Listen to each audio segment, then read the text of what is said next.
சும்மா இது எல்லாமே சும்மா. Well, Dhurandhar the revenge second பார்ட்ல இருந்து இன்னும் வெளியில வரவே இல்லை. ஸோ துரந்தர் த ரிவெஞ்ச் அந்த படத்தோட ரிவ்யூ தான் பார்க்க போறோம்.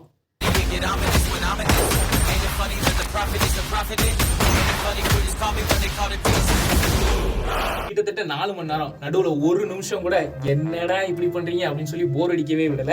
4 மணி நேரம் சீட்டேஜ்லேயே உட்காந்து பரபரப்பு ஃபயர் விட்ட படம் தான் Durandhar. So Durandhar first part பத்தி எல்லாத்துக்கும் தெரியும் அப்படின்னு நினைக்கிறேன். ஒரு இந்தியன் ஸ்பை அங்க போயிட்டு பாகிஸ்தானோட இருக்கிற ஒரு மிகப்பெரிய அரசியல் தலைகளெல்லாம் சரிச்சுட்டு தன்னோட ராஜாங்கத்தை பறிக்க போறாருன்னு சொல்லி போயிருக்காரு.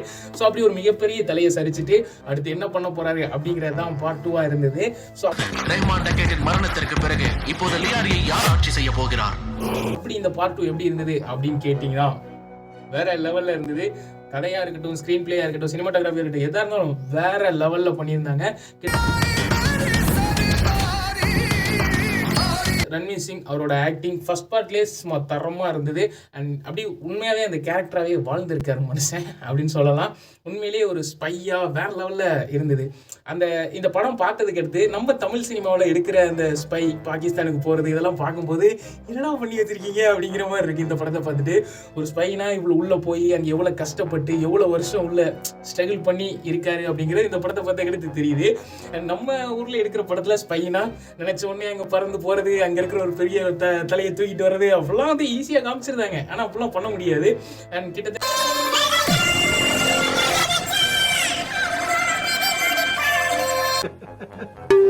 என்னடா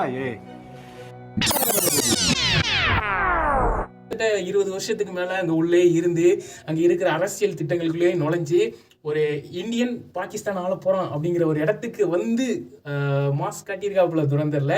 பாகிஸ்தானோட தலையெழுத்த இந்தியா தான் முடிவு பண்ணும். செமையான டீட்டெயிலோட படம் இருந்தது. எல்லாமே அப்படி கண்டினியூட்டிலாம் செமையாக ஃபாலோ பண்ணியிருந்தாங்க. எல்லாரோட ஆக்டிங்கும் செமையாக இருந்தது. அண்ட் வேற லெவலில் இருந்துச்சுங்க படம். உண்மையிலேயே 4 மணி நேரம் உண்மையிலேயே போர் அடிக்கவே இல்லை. அண்ட் ஒவ்வொரு சீனும் அந்த ரிலேட்டபிளான அந்த உண்மை சம்பவத்தோட கொண்டு போய் கனெக்ட் பண்ணுற விஷயம். இப்போ இந்தியாவிலேருந்து நம்ம பார்த்த விஷயத்த பாகிஸ்தான் பாயிண்ட் ஆஃப் இருந்து பார்த்தா எப்படி இருந்திருக்கும், அங்கேருந்து அட்டாக் பண்ணுறதுக்கு அவங்க எப்படி ரெடி ஆனாங்க அப்படிங்கிறத அந்த பக்கமாக பார்த்துக்கிறது. ஸோ அதை அவர் எப்படி முறியடிச்சார் அந்த ஸ்பை அப்படிங்கிறதெல்லாம் உண்மையிலேயே சூப்பராக பண்ணியிருந்தாங்க. அண்ட் படத்தில் ஒரு சீன் வரும், ஒரு வீடியோ கால் சீன் தான். ஜஸ்ட் மாதவன் சார் தான் இருப்பாப்புல. அந்த வீடியோ கால் சீன் பார்க்கும்போது எப்படி உடம்பெல்லாம் புல்லரிக்க ஆரம்பிச்சிருது, போடுறாவன அப்படிங்கிற மாதிரி இருந்தது. வேற லெவல் தான். படத்துக்கு ஒரு மிட் லெவல் தாண்டையுமே, அதாவது ஒரு 1.5 மணி நேரம் 2 மணி நேரம் கழிச்ச உடனே ஒரு சீன் வரும், பயங்கரமா இருக்கும். அப்படியே சுடு சுடு சுடு அப்படிங்கிற மாதிரி தான் இருக்கும்.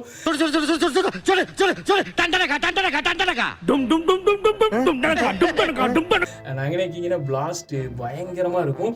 இந்த இதுல முக்கியமா பேசணும்னா எந்த அளவுக்கு ஒரு ஆக்ஷன் சீன் சூப்பரா இருந்ததோ அதே அளவுக்கு அந்த படத்துல இருக்கிற மியூசிக், பேக்ரவுண்ட் ஸ்கோர் வேற லெவல்ல இருந்தது.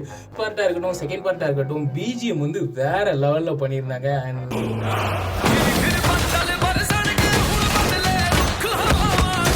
பாகிஸ்தானுக்கு போனது கிடையாது, ஆனால் பாகிஸ்தான் இப்படிதான் இருக்குமோ அப்படிங்கிறத நம்மளுக்கு கண் கூட அப்படியே வந்து காமிச்சிருந்தாங்க. அந்த செட் அரேஞ்ச்மெண்ட்டாக இருக்கட்டும் அதெல்லாம் சூப்பராக ஒர்க் பண்ணியிருந்தாங்க. எல்லாமே பார்க்கறதுக்கு அவ்வளோ ரியாலிட்டியாக இருந்தது. ஸோ பாகிஸ்தான் இப்படி தான் இருக்கும் அப்படிங்கிறத நம்ம கன்ஃபார்ம் பண்ணலாம். அந்த அளவுக்கு செட் ப்ராப்பர்ட்டியாக இருக்கட்டும் எல்லாமே வந்து சூப்பராக வந்து பிளான் பண்ணியிருந்தாங்க. அதுலலாம் ஹீரோ கண்டிப்பாக இந்த இடத்துல மாட்டிக்குவாப்புல, இவர் ஒரு இந்தியன் தெரிஞ்சிடும் அப்படின்னு நம்ம நினச்சி பதற ஒரு இடம்லாம் இருக்கும். அங்கெல்லாம் பயங்கரமாக இருந்தது. சிக்கிட்டான் போல இருக்கு, சிக்கிட்டான், ரொம்ப நேரம் நிற்கிறாங்க. ஸோ சாதாரணமாக ஆக்ஷன் மட்டும் கொண்டு போகாமல் லவ், எமோஷ்னல் எல்லாமே வந்து பயங்கரமாக ட்ரை பண்ணியிருந்தாங்க. வந்து 2.5 மணி நேரம் படம் எடுத்துட்டு எப்படா தேட்டரை விட்டு வெளில விடுவீங்க அப்படிங்கிற மாதிரி இருக்கும். ஆனால் இது ஒரு 4 மணி நேரம் நம்மளுக்கு அப்படி தோணவே இல்லை. 4 மணி நேரம் ஆச்சு அப்போ படத்துக்கு வந்து அப்படிங்கிற மாதிரி இருந்தது. அப்படிலாம் தோணவே இல்லை. அப்படி படப்படன்னு போய்கிட்டே இருந்தது. என்ன ஆகப்போகுது, ஹீரோ தப்பிச்சிருவாப்லையா, நம்ம நாட்டுக்கு வந்துருவாப்லையா அப்படிங்கிற ஒரு பதட்டமும் பயமும் தான் நம்மளுக்குள்ள இருக்குமே தவிர போர் அடிக்குது அப்படிங்கிறது எந்த இடத்துல இருக்காது. அண்ட் இந்த படத்தோட டைரக்டர் தான் உரி டைரக்ட் பண்ண வரும். அதுல இருந்து ஒரு கேரக்டர் உள்ள வந்த மாதிரி தெரிஞ்சுது. அந்த நர்ஸ் கெட்டப்ல ஒருத்தவங்க வருவாங்க. ஸோ அவங்கள பார்க்க அந்த உரியில பார்த்த மாதிரி எனக்கு ஒரு ஞாபகம் இருந்தது. அண்ட் ஒரு டைலாக்கும் இருந்தது, நீங்க நினைக்கிற மாதிரி இது வந்து பழைய இந்தியா இல்லடா, இது புது இந்தியா அப்படிங்கிற மாதிரி சொல்லியிருந்தாங்க. அண்ட் இந்த கரன்சி, அந்த 1000 500 ரூபா நோட்டு வந்து நம்மளுக்கு இங்கே தடை பண்ணாங்க. நம்ம பாயிண்ட் ஆஃப் வியூ மட்டும் தான் பார்த்துருப்போம் இந்தியாவில் தடை பண்ணது. ஸோ அதுக்கான ரீசன் என்னவா இருக்கும் அப்படிங்கிறத பாகிஸ்தான் பாயிண்ட் ஆஃப் வியூலேருந்து கொண்டு வந்தது. அதெல்லாம் வந்து சூப்பராகவே இருந்தது. அதாவது அங்கேருந்து ஒரு ஸ்டோரியை கொண்டு வந்து இங்கே நடந்த ஒரு உண்மை சம்பவத்தோட கனெக்ட் பண்ணும்போது இன்னும் பூமாக இருந்துச்சு அந்த விஷயத்தெல்லாம் பார்க்கும்போது. அண்ட் வேறு லெவலில் இருந்தது. ஒவ்வொரு ட்விஸ்ட் அண்ட் டேனிங்கும் செம்மையாக இருந்தது. அதோட முக்கியம் படத்தோட எண்டில் ஒரு ட்விஸ்ட் வரும், மறக்காமல் பாருங்கள். ஒரு மிகப்பெரிய துரந்தரே அவர் தான். இவர் என்ன ரன்வீர் சிங் என்ன பெரிய ஸ்பை, இன்னொரு ஸ்பையை காமிப்பாங்க. அதுதான் பயங்கரமாக இருக்கும். வேற சார் உங்க பாம்புஸ்ல வாத்துங்களை எல்லாம் வெள்ளை வளர்த்து வச்சிருக்கீங்க. Your buttocks are really white. லெவலில் இருந்தது. அந்த ட்விஸ்ட்டை பார்க்கல எப்பட்றா அப்படிங்கிற மாதிரி இருந்தது. அண்ட் அது ஒரு பயங்கர என்டர்டைன்மெண்ட்டாக இருந்தது. மிஸ் பண்ணாமல் எண்டிங்கை பார்த்துட்டு வாங்க. 4 மணி நேரம் உங்களுக்கு எந்த இடத்துலையுமே போர் அடிக்காது. படம் 4 மணி நேரமா எப்படி பார்க்குறது அப்படின்னு சொல்லிலாம் யோசிக்காதீங்க. தேட்டரில் மறக்காமல் பாருங்கள். இந்த இப்படி வச்சு சொல்லுவாங்களே அப்சல்யூட்லி சினிமா, அந்த சினிமா தான் இந்த துரந்தர் தி ரிவெஞ்ச். ஸோ உண்மையிலேயே சூப்பராக இருந்தது.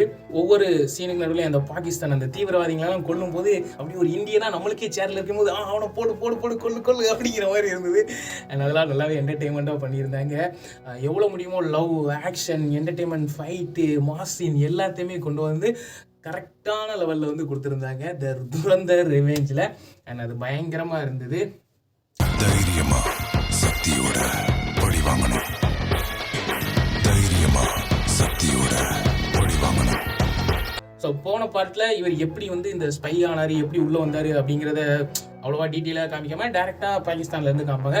ஸோ அதுக்கு முன்னாடி இவர் எப்படி இந்த ஸ்பை ஆனார் அப்படிங்கிறத இதில் ஒரு சாப்டர்லேயே வந்து சொல்லியிருந்தாங்க. ஸோ அவருக்கு நடந்த அநீதிகள் அதெல்லாம் ஒரு சாப்டரில் காமிச்சு தான் தேர்ந்தெடுக்க போகிற பாதையை நிர்ணயித்து உள்ளே வந்து கொண்டு வந்திருந்தாங்க. அது சூப்பராகவே இருந்து. ஸோ முடிஞ்ச அளவுக்கு ஸ்பாயிலர் இல்லாமல் நான் சொல்லிக்கிட்டு இருந்திருக்கேன் இந்த கதை. ஏன்னா படம் வந்து 2-3 நாள் தான் ஆகுது. 3 நாள்லேயே கிட்டத்தட்ட 500 கோடி வசூல் பண்ணியிருக்குது இந்த படம். ஸோ போன பாட்டும் 1000 கோடிக்கு மேலே வசூல் பண்ணியிருந்தது. இந்த பாட்டும் சொல்லவே தேவையில்ல, கண்டிப்பாக 1000 கோடிக்கு மேலே வசூல் பண்ணும். நல்லாவே ஒரு என்டர்டைன்மெண்ட்டான படம். இந்த வீக்கெண்டில் நீங்கள் வந்து துரந்தர் மாதிரி ஒரு படத்தை பார்க்க போகலாமா? ஃபேமிலியோடு போக முடியாது, ஆனால் நீங்கள் தனியாக என்டர்டைன்மெண்ட் பண்ணலாம். அண்ட் மாசான என்டர்டைன்மெண்ட்டான கிளாஸான ஒரு துரந்தர் மூவியாக வந்து இருக்க போது. செமையான ஒரு என்டர்டைன்மெண்ட் சொன்னதே சொல்லிக்கிட்டு இருக்கேன்ல. ஸோ ஓகே, நல்ல படம். ஸோ மறக்காமல் பாருங்கள். ஸோ அவ்வளோதாங்க, இன்னைக்கு வீடியோ முடிச்சு. ஸோ அடுத்த வீடியோ உங்களை சந்திக்கும் முறை உங்களிடமிருந்து விடைபெறுவது உங்கள் சுகுமார்.